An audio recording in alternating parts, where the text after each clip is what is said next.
introduce Dr. Leon Platanias, who is the director of our Lurie Cancer Center here at Northwestern, and the Jesse, Sarah, Andrew, Abigail, Benjamin, and Elizabeth Lurie Professor of Oncology. So big thanks to Leon, who's really spearheaded the Cancer Center to a fantastic renewal and supports all sorts of great basic and translational research here at Northwestern. Leon came to us born in Athens, Greece, did his graduate MD and PhD work at the University of Patras, and then came to Chicago for a fellowship at U of C, and it became, seems, a commitment to the Chicago greater area, because he's really been a part of a number of great institutions here in Chicago. He was a fellow at the University of Chicago, began his lab at Loyola University, and then moved to UIC to become the chief of hematology and oncology before coming to Northwestern and in 2014 taking the leadership of the Lurie Cancer Center. Leon's work has focused on cytokine and signal transduction pathways in cancer. They've worked to identify basic mechanisms in novel therapeutics in CML and AML, and they've published over 300 papers in the process. He served as the president of the International Society of Interferon and Cytokine Research, received a number of awards, including the 2013 Seymour and Vivian Milstein Award for Excellence in Cytokine Research, and today he's going to give us the inaugural Tina Mantis lecture. So thank you, Leon, for doing that. I want to apologize for the small room. I know there are many people standing. I don't, this is something that, unfortunately, we should have had a bigger room, but there was nothing available. So I want to, how do advance this here, right? Yeah, okay. So this is the first time we have the Tina Mantis lecture.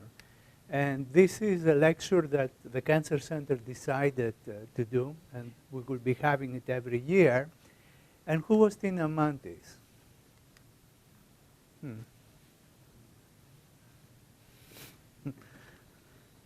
We may have okay, here. All right. So who was? We have technical issues still, but okay, I think I figured it out. So Tina Mantis was one of the founding members of the Hippocratic Cancer Research Foundation. This is a foundation that has been in existence now for a few years and has been really doing great things for the Cancer Center and for cancer research in general. And we have, and Tina was the chair of the first event, the first annual gala that the Hippocratic Cancer Foundation had. She was also a friend and a great person. She unfortunately died from breast cancer after a long fight with this disease. And she was an inspiring figure, someone who was driving other people to fundraise for cancer, to keep fighting every time, all the time. And here I remember very well, this was right around our event, the second event, after she had been already chair. At that point, she had very extensive brain tumor. And she was in a very, very tough spot. And I remember coming there and still being inspiring and strong and trying to encourage people to do cancer research. So that's who Tina Mantis is, and that's why we have the annual lecture.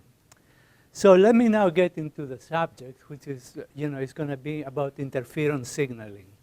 And that's what my lab has been doing for the last 3 decades, pretty much. I started this actually in the 80s when I was at NIH, before I moved to New York and Chicago. And when I was at NIH, I was working on interferons and their effects on bone marrow failure and the regulation of normal hematopoiesis. And since then, I stayed in that field over the years. So there are 3 groups of here we can see the structures of interferon alpha and interferon beta that are type 1, and interferon gamma, which is type 2. And the history with interferons goes back in the 50s. And that was the time that these two remarkable men, Ali Isaacs, who was a British researcher, and Jean Linderman, who was Swiss, discovered interferon. And you can see their first paper in 1957 that provided evidence that there is a substance in the body that interferes with viral infections. And that's how the whole interferon field got started. And you can see here Ali Isaacs working in London in his lab in 1957, and here were his notes. It's really amazing what these people were doing with this type of equipment that they had there compared to what we have now. So these people changed, these two researchers dramatically changed the history of immunology altogether, and you will see why.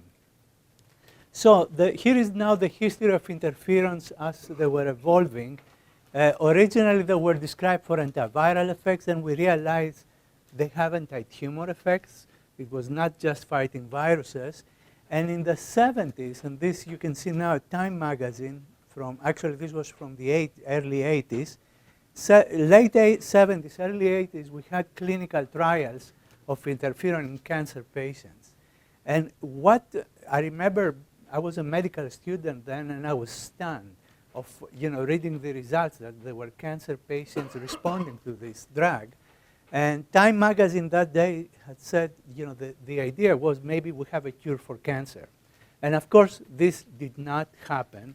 Interferons are not the cure for cancer, but they have had a huge impact in the cancer field. Many diseases like CML or hairy cell leukemia in the old days that had incredibly very bad prognosis, and there was not much that can be done. All of a sudden, we had patients who can survive. And with time, we got better drugs in many of these. But the important thing is that they changed the dynamics of a whole field in hematologic malignancies and some solid tumors. And now they're coming back, and we'll talk about it. So I just wanted to make the point here that in the 90s, we started understanding how interferons work. Like many times, like the way it happens many times in oncology, we use a drug, we see an effect, but it takes time to come back and understand how they work and take advantage of this knowledge. And in the 2000s, and this is work that we did a lot, the JAK-STAT pathways was a huge breakthrough from Darnell, George Stark, and many labs those days, because they created a new model for signaling. But this evolved with time. And I just want to make the point here that now, today and the last few years, we start realizing that interferons are regulators of immune checkpoints. And some of the drugs that we use today affect genes that are regulated by interferons. So here are the three known groups of interferons. Type 1 interferons that are expressed pretty much in any type of cell. Interferon gamma, which is a very different cytokine, although it is called interferon because it has antiviral activity, but it binds to a completely different receptor than the type 1 interferon, and is very immunomodulatory. And more recently, the last 15 years or so, we realized that there is a third group of interferons, the lambda interferons, that have a preferential expression in some tissues, and that gives them an advantage therapeutically for some diseases. So interferons have antiviral properties, anti-proliferative effects. They modulate the immune system. There is evidence that they can block angiogenesis, and that was part of how they were considered originally as anti-tumor drugs. But most importantly, they are they are key elements in the immune surveillance against cancer, and that's how the immune system protects us from cancer cells. As you all know, every day we have cancer cells, and our immune system stops them. and interferons are key elements of that. So here is a summary that my collaborator Eleanor Fish from the University of Toronto put together about the influence of interferons in the immune response. I'm not going to go through all this, but they clearly they are regulators of NK cells, disease, and they modulate T cell function. And there are thousands of papers on how they control immune responses. Now, this is the classic JAK-STAT pathway as it was described by Darnell and Stark and others. And that was a review I had written in 2005. And you can see here that we have the interferon receptor with two kinases, TYK2 and JAK1 in the case of type 1. And they can engage STAT proteins, signal transducers and activators of transcription, phosphorylate them. Then STATs form complexes that move to the nucleus and they bind to specific response elements in the promoters of interferon-stimulated genes to activate transcription. And the type 2 interferon receptor that is different, has different JAK combinations and different subunits, can utilize STAT1 in this case to form homodimers that regulate, that bind to a different sequence in the promoter of genes. The interferon activate the gas elements and control a different type group of genes. So this was a very important discovery that not only affected the interferon field, but eventually moved in many other fields. And we know now that JAK-STAT pathways are involved in cytokine signaling for many receptors, hormones, and so on. But as this was going on, and that was an early time when I was setting up my lab after I finished my clinical fellowship at UFC, I had decided then that we should look to see, we had accidentally discovered that there were many proteins phosphorylated by interferons that were not the size of STATs. And at that time, we had no idea what they were, but it was a very prominent finding. And this is what you see in this slide. Took about 15, 20 years to put this all together.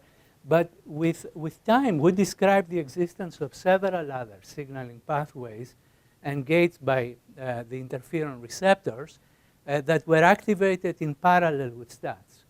And one pathway is this IRS, PI3 kinase pathway, which at that time was known to be involved in insulin signaling. And this goes down to mTOR, as I will show you later. We had described some pathways that regulate MAP kinases, in particular the P38 MAP kinase. And then other pathways that were going to cell cycle regulation. And this is again published over a long period. And we did show that these pathways play key roles in cell cycle regulation and anti-proliferative effects by interferons. And with time, the field became more complicated. Again, my very close collaborator, Eleanor Fish, put this slide together to show what we know right now in the interferon signaling field. It's very complicated. There are many elements. One pathway is, I will be talking about, this is this PI3 mTOR pathway.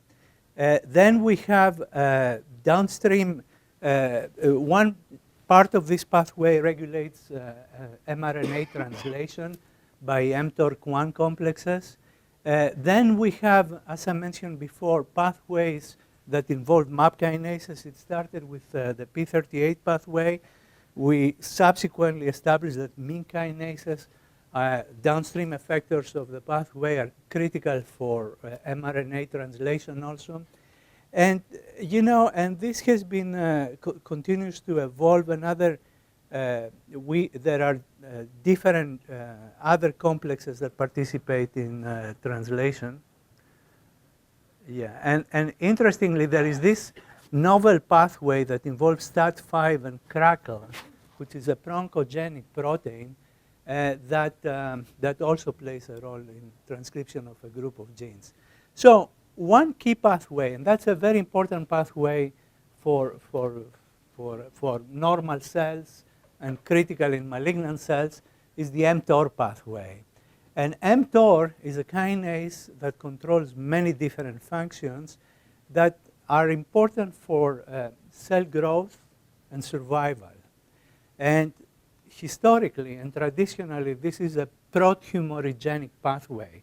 It's abnormal in malignant cells, and when it's activated, drives the malignant phenotype. What we found, to our surprise, to our huge surprise at that time, was that interferons also activate mTOR, and mTOR is required for antiviral effects. This is a pathway. We have published this before. I'm not going to talk about it. I just want to make the point that we have a situation that the protein that is central in metabolism and pro-oncogenic effects is also involved in the interferon response and mediates anti-tumor effects. And at first glance, that doesn't make sense, but we will talk about this. So here you can see we have established that there are two. We know there are two complexes, mTORC1 and mTORC2, and we have described a unique regulation of these complexes compared to growth factors and cytokines that I'm not going to get here right now. But here is a working model that we have. We believe that interferons, and we have shown that to a large extent, utilize this pathway to facilitate translation of genes controlled by the STAT pathways that ultimately mediate antiviral or growth inhibitory effects. At the same time, pro-oncogenic signals use this pathway for processing an mRNA translation of oncogenic proteins. So there is some sort of competition. And what we believe is that there is some sort of, I don't want to call it hijacking, but competition for the use of pathways, of this pathway to drive it to interferon-regulated products. So one protein that I'm going to talk about right now that is an element of the mTOR pathway, is controlled by the mTOR pathway, is ULK1. And ULK1 is the key element that controls autophagy. Everybody is familiar with autophagy and the role it plays in cell survival or various biological functions. And as we were analyzing downstream effectors of the pathways, Diana Salero in my lab drove this project that was to examine whether ULK1 is involved in interferon signaling, and if it plays a similar role with what we see with regulation of autophagy or another role. Oops. Oh. Okay. So we performed studies. This was a paper published in 2015 by Diana, where we demonstrated that there is phosphorylation of ULK1 by the interferon receptor. And what we found is that using ULK1-2 double knockouts, that the function of ULK1 was required for gene transcription by interferons. Here you can see luciferase promoter assays for ISRE or GAS in ULK knockout cells, and you can see there is a defective response. And then when we did RNA-seq and we compared the effect of interferon, we found approximately a total of 215 genes that were either defective or decreased, that were differentially regulated in the interferon pathway by ULK. And you can see here now some RT-PCR confirming this data. And then, so again, this is confirmatory studies that we did using also siRNA in hematopoietic cells, U937 in this case. And what we described and published at that time is that ULK1, that's the conclusion, promotes transcriptional activation of ISGs. But the important question was then whether what effect this has on the biological responses by interferon. Again, I don't have time to show this data, but we demonstrated that this involves the P38 MAP kinase, which is downstream of ULK, and is the effector of the pathway in this case. And you can see here, these are now colony assays for malignant hematopoietic progenitors. When we use siRNA to ULK1, we don't see significant effects in these clonogenic assays. When we treat with interferon, we see suppression in the presence of control siRNA, but then this can be partially reversed by using an siRNA to ULK1.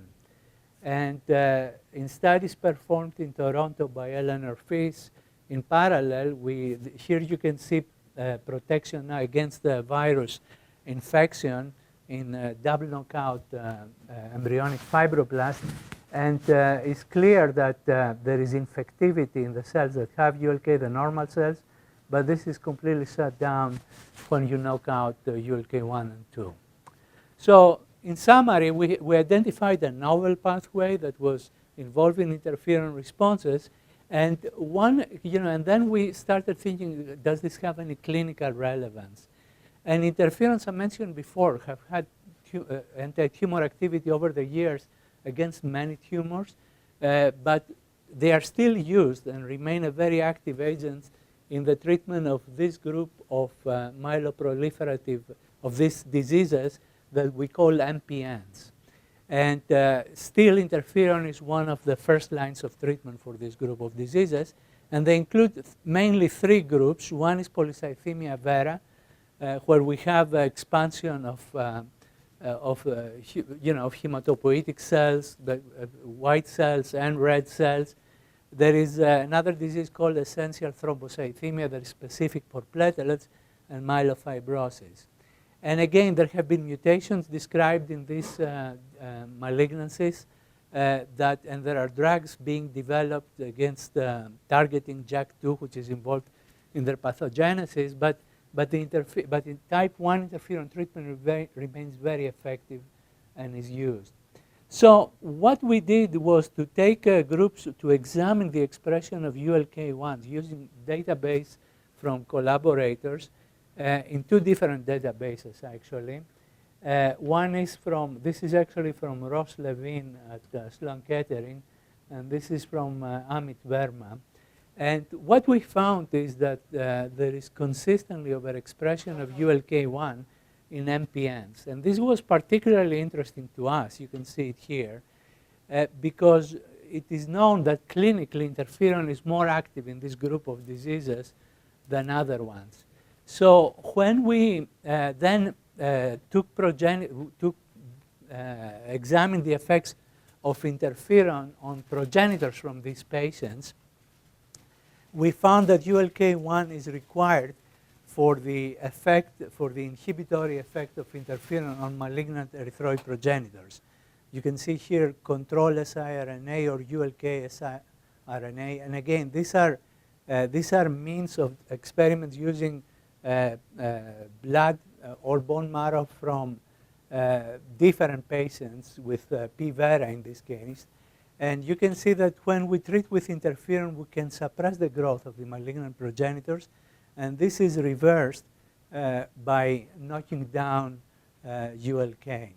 So this data demonstrated that this pathway is overexpressed. ULK1 is overexpressed in MPNs and appears to mediate the growth inhibitory effect of interferon on primary hematopoietic progenitors. So, that was our conclusion. So this is now the overall model for this. We have this pathway that is controlled by mTOR, and in a unique way in the interferon system goes to P38 MAP kinase, regulates transcriptional activation of interferon genes, while in parallel, this is something that I didn't talk about, we have shown that the Mtor pathway controls mRNA translation of ISGs. So we have now a situation where there is a dual regulatory role of mTOR and its effectors on both transcription of interferon genes and mRNA translation. And again, this goes back to this model that I said before. But what we were thinking is, okay, for this to be happening now, we have competition of the Mtor pathway with the interferon receptors, so oncogenic signals and the interferon receptors. We thought that there may be some proteins whose regulation could be what we call molecular switch, that this can go one way or the other way. And we started looking for this. And we started looking to see, this is a concept that we have been working for years in many contexts, but if there are any negative feedback effectors, the hypothesis there is that as ULK is activated, it activates signals like the P38 that will transmit its effect, but at the same time there are internal brakes that may be activated to stop the pathway so it doesn't go uncontrolled. And we hypothesize that proteins like this could be like the gatekeepers of the interferon response. So to directly address this, what we did some experiments in which we took cells from that have the JAK2 mutations, the MPN. We immunoprecipitate them and then did mass spec screening to identify proteins that interact with ULK1. And then we confirmed that with co-IPs and so on.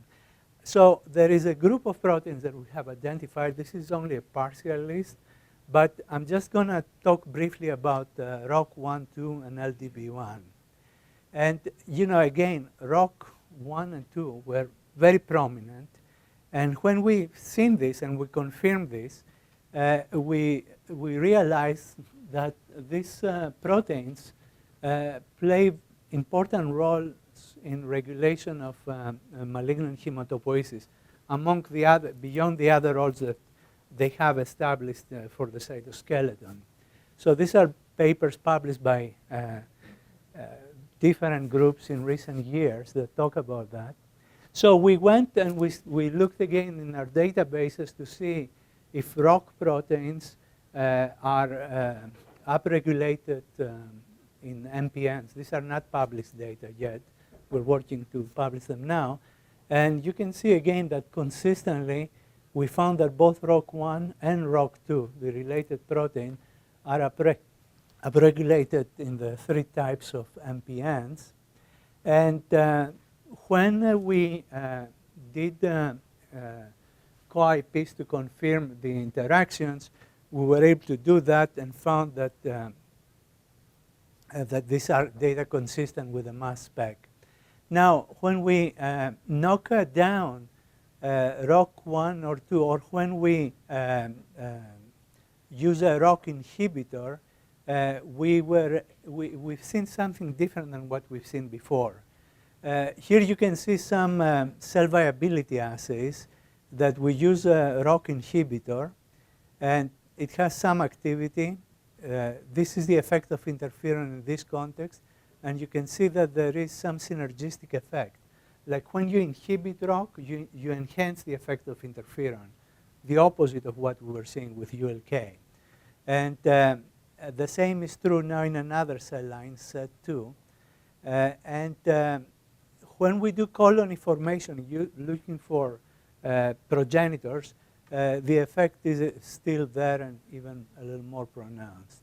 So we went back then and we did these studies using hematopoietic progenitors from patients with P. Vera. And when we, first of all, you can see here some siRNA studies. When we knock down ROC1 and ROC2 with siRNA, we don't see an effect on the malignant progenitors. When we treat with interferon alpha and control siRNA, there is some activity, and this is further enhanced when we knock down ROC1 and 2. And these are now two different drugs that we use. One is Fasudil, is a drug that is in clinical trials for other things.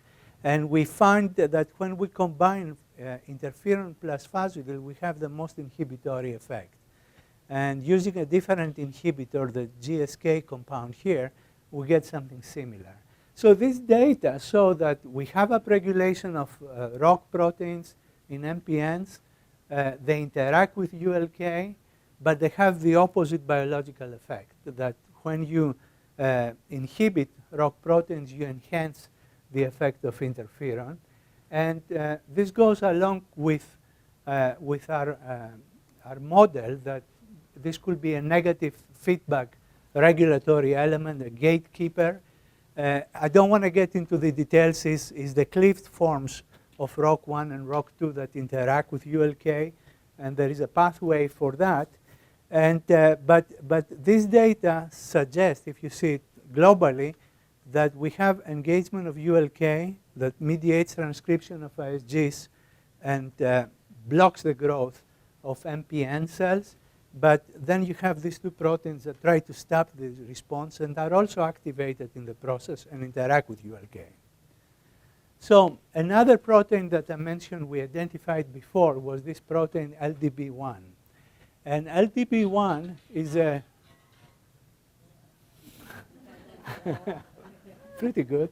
So LDB1 controls, is a regulator of hematopoietic stem cells, and again, and there has been extensive work by other groups on that one. And here was a paper published in Blood in the past that showed that LDB1 controls pathways and genes for development of hematopoietic cells. And so as we have found that this interacts with ULK, we looked again in MPNs. We see some upregulation. And we were able to confirm by co-IPs the data that we had obtained using mass spec, that we have interaction of LDB1 with ULK, which, by the way, is constitutive, is not interferon dependent. When we try to do similar experiments to define the effect of knocking down LDB1 on the biological effect of interferons, we got a mixed response here. One of the cell line, the SET2, we see some enhancement of the effect of interferon that you can see here. And these cells are of megakaryocytic origin, while when we did it in health cells that are erythroblast, we did not see a significant effect. And this suggests that this protein may be involved more in essential thrombocythemia or on the megakaryocytic line. And we're developing now an assay to study patients with ET and see if it has any effect there. So I'm going to go quickly. One other protein that we identified is CHAF1B. This is another protein that we found interacting with ULK. This has been previously shown by John Crispino here, has worked on that. He had published a cancer cell paper that this protein is essential for normal hematopoiesis, but its overexpression causes leukemia.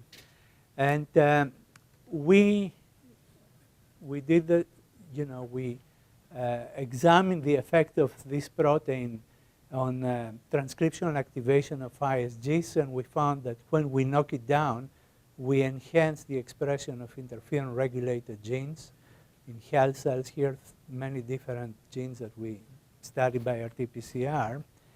And and again, we found a consistent pattern of what we've seen with ROCs, that knocking down this protein enhances the effect of interferon. And you can see here is control siRNA, CHAF1B siRNA together with interferon.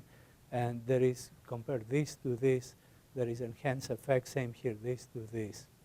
So, and when we looked on progenitors from P. Vera patients, we found something consistent with that. So what this suggests and I'm going to stop here. This is, again, non-published data, most of this stuff. But we have identified some proteins that block the interferon response. They are activated by interferons, but then they try to stop the response. There are some gatekeepers. And we think that if they can be targeted pharmacologically, maybe they will enhance the interferon effect. And we are working on that now. Before, I just also want to briefly touch on this group of genes that appear to be very important in the interferon response, also called Slaven genes. And the word Slaven is from the German word Schlafen, which means sleeping. And so whoever discovered them originally, about 20 years ago, 30 years ago, called them sleeping genes because for a variety of reasons. One is that nobody knew what they were doing, but also because there was some evidence that at least one of these genes at the beginning was controlling growth, keeping things, keeping cells from proliferating. And somehow this word Slaven came about. And these are very interesting. This is a very interesting group of genes and proteins. There are mouse genes that you can see here. This is from a review that we wrote actually in 2013. And there are 4 human Slavens that do not have exactly necessarily clear homologs in the mouse system. But they have motifs that define them as Slavens. And here is the group of human Slaven proteins. There are, the main ones are Slaven 5, 11, 12, 13, and 14. And Slaven 5 is the only single-digit Slaven. There is no Slaven 1 or Slaven 2 or Slaven 3 in humans. They have this Slaven motif that doesn't have a very well defined function. Some of them have nuclear localization motifs. And again, their functionality of their different domains is not well defined.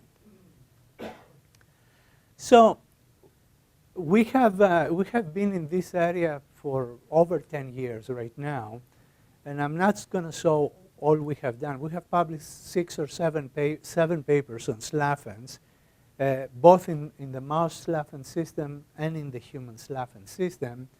And we have found that they play different roles in different contexts. One protein that, and at the same time, other groups have published that Slaven 11, the human Slaven 11, plays a key role in the HIV response. It was a Nature paper, and also in the response to chemotherapeutic drugs more recently. But I want to point out some interesting work we have going on with human Slaven 5. This is a paper published from Dirim Arslan in 2017 in Oncogene, where we look to see the expression of different Slavens in brain tumors. And what we found is that there is overexpression of human Slavens in glioblastoma, Slaven 5, 11, 12, and 13. And what appears to be is, again, this is a tumor that has very poor prognosis, glioblastoma. But what appears to be is that the tumors that express, in the cases where we have Slaven 5 overexpression, the survival is worse compared to patients that don't. And that appears to be the case for the other Slavens as well. And again, this is done with analysis. This was the Rembrandt database. We have more recently done TCGA analysis too with David James.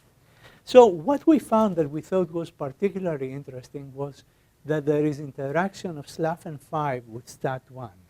And we confirmed that. You can see here experiments done by Dirim that clearly established that there is an interaction SLAFN5 with STAT1.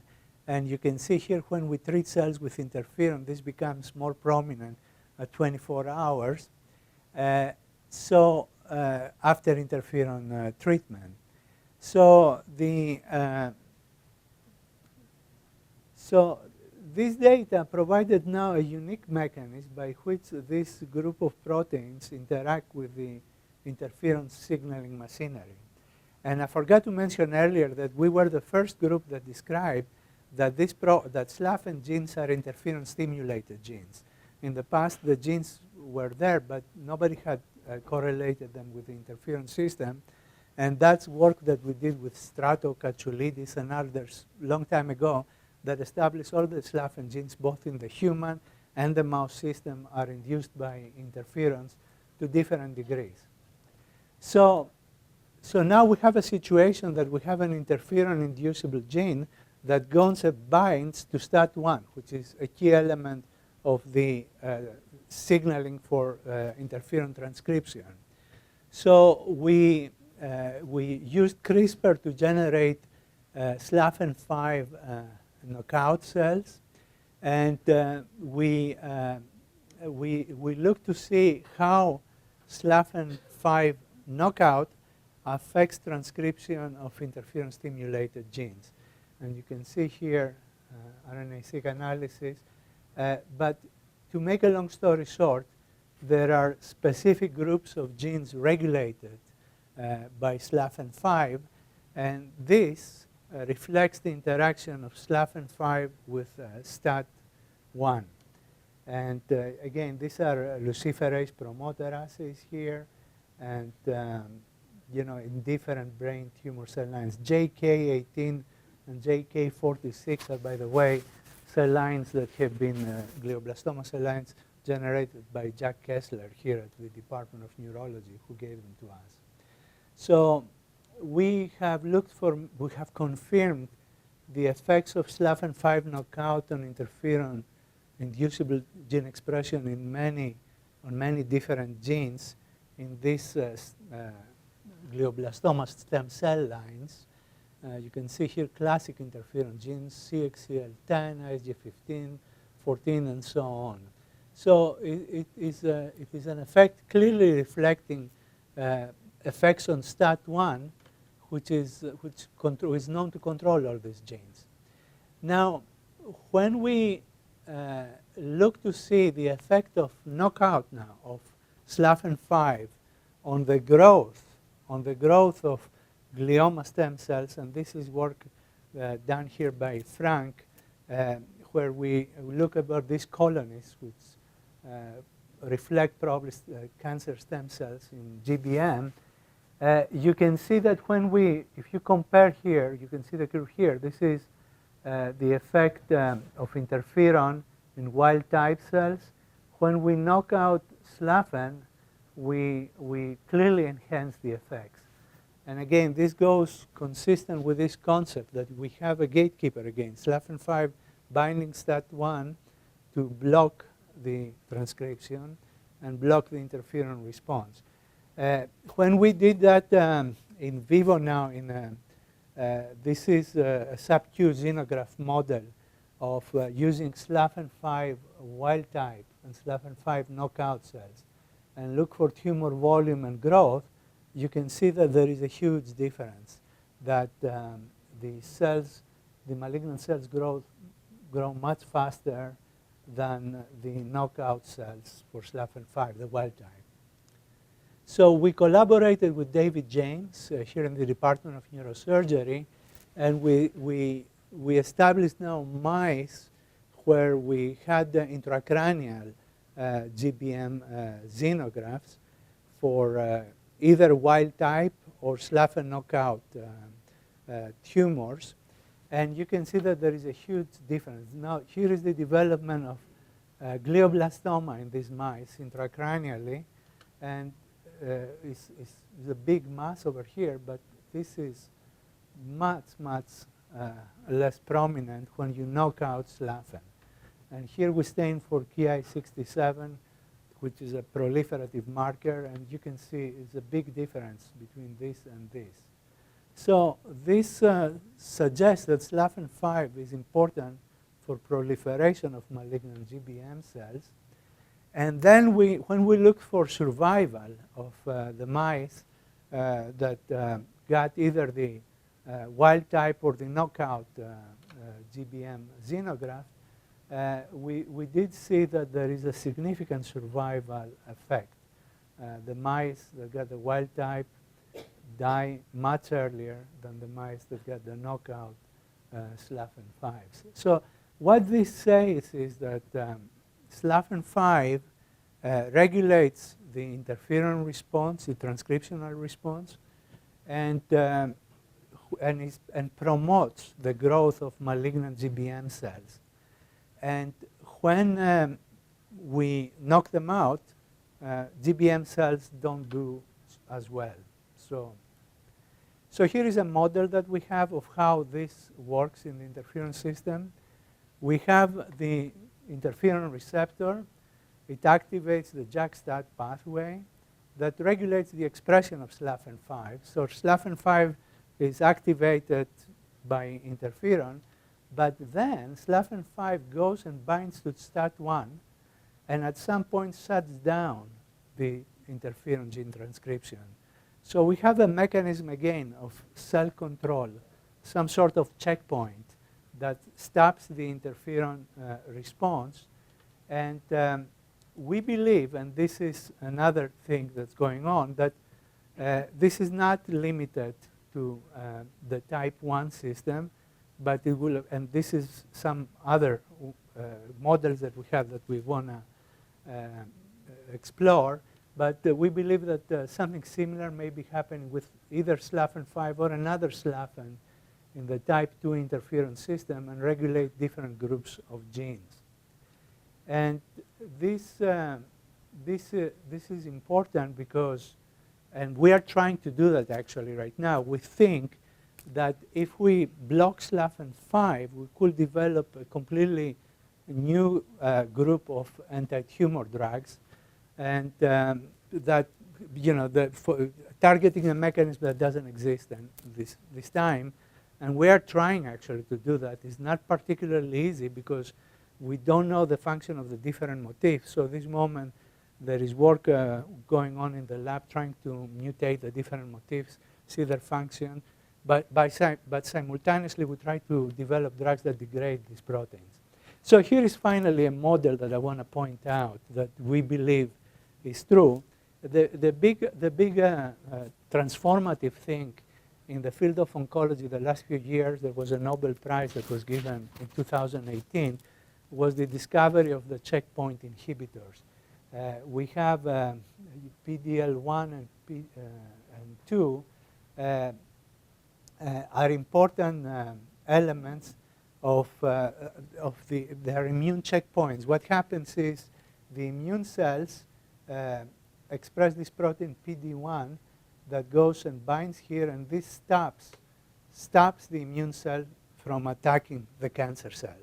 So, and now there are drugs, the checkpoint inhibitors that we use in clinic, and induce responses in a large group of patients that reverse this effect. So it's a big deal, but it's still non-specific. We still don't, it's not a specific approach, but it has been in groups of patients very effective. It doesn't work in all tumors, and in the tumors it works only in a small subset of patients for reasons that we don't understand well.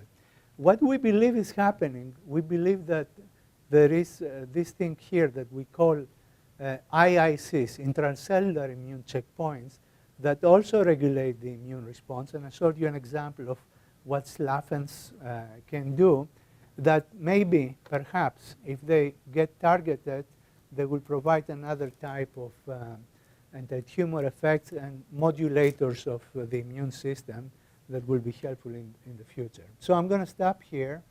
There are many people in my lab that have worked for many years. And this is a picture actually from the early 2000s at the time. And there are some people here who had done the original work on the interferon system, like Amit Verma, who is in New York now, professor, and several others. There is, you know, the Dirim Arslan, whom you see here, did some of the Slaven 5 work on GBM, and this continues right now with Ricardo and Frank and others, and Fausta. And we, the work on, here you can see we became a high-class lab now, and we do, and this is a group, this is actually a picture of almost everyone. Some people are missing of the current lab. Diana has done a remarkable work on the ULK pathway. She just got actually an R21 funded, so she's very happy at the end of the room. Elspeth has been working on other stuff on negative feedback pathways in leukemia that, although not directly relevant to this, had a big impact. I mentioned Frank here, who did some of the GBM stuff. And there are many great people that have been working that. So I'm going to stop here. The alarm is on. And I want to thank you all for being here today. Thank you. I'll take questions.